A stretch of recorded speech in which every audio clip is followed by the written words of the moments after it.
Welcome back to the Breakfast Show 2. Joining me this morning is financial advisor Derieck Hodges, and he's here to share some post-graduation financial tips. So obviously, lots of people are graduating. It's just that time of the year. So how important is it for students graduating high school or even college to plan financially? Yeah, I think it's a big deal. I think, we're in this great season of celebration and accomplishment, but we're also in this great season of transition. And so one of the big things that I first would think about is when graduates hit the age of 18, they become adults. And so we kind of rotate out of this role of being a dependent to being independent. And even if you may still be getting some help from folks at home, you still legally are an adult. And so one of the first things I would consider is talking to an estate planning lawyer to see if a durable power of attorney is appropriate.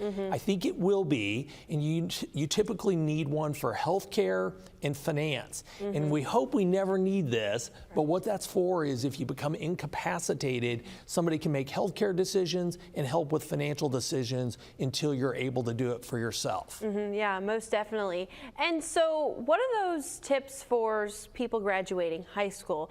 When you graduate high school, yes, you feel like an adult, but you're still fairly young. I know that it's never too early probably to start saving money and to putting money into those certain type of stocks or whatever it may be, but what are some tips that you have for them? Yeah, I think definitely starting to save money for emergency funds is massively important. And if you have that luxury of having excess money, then starting to invest makes sense. But one of the things that's super important to do is avoid big mistakes.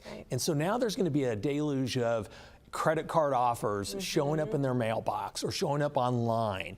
And credit is certainly a very important part of their future, but they want to be very guarded about how they use it. So I would be looking hard at how much credit do I need, and how do I want to deploy it and use it, and how am I going to manage it? And one of the big tools I think that's very important, and I'm going to tell you, it's a little bit inconvenient. When you're young, you're going to probably be borrowing a lot of money over the next couple of decades.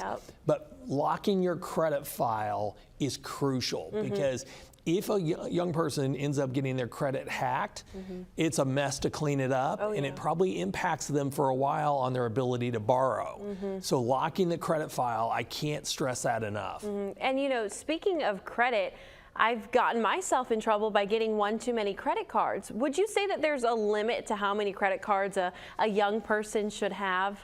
I don't know that it's so many cards. I think you want to think in terms of, do I have the ability to repay it? And how do I want to deploy that, the use of the credit card? I remember our daughter, when she went to college, we got her a credit card and said, hey, use this for gas. And she did a great job of restricting the use of that anywhere else. It helped build her credit, and she was able to pay it all the time.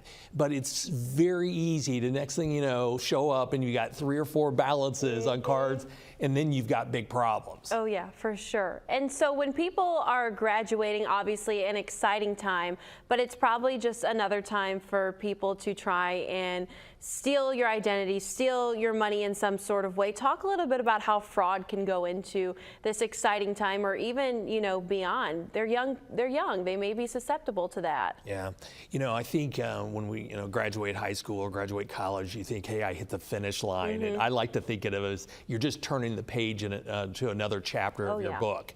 And so one of the things that you've got to do is be very mindful that there's all kinds of threats. So I'm going to kind of bunch a few things together here. I think protecting your identity is so crucial, especially for younger Americans. I think they've got to do a good job with that.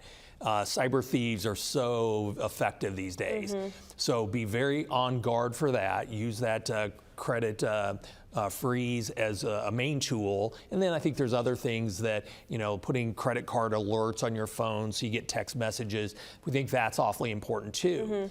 I also think in the kind of related field of insurance, it's important to think about things like, if I'm going to go away to college, investigate, what does my medical plan look like? Am I on my parents' plan? What's that going to do if I go overseas and do study abroad programs? What if I just move to another state? What about auto insurance and my home insurance? Do I need contents insurance for my clothes and my furniture?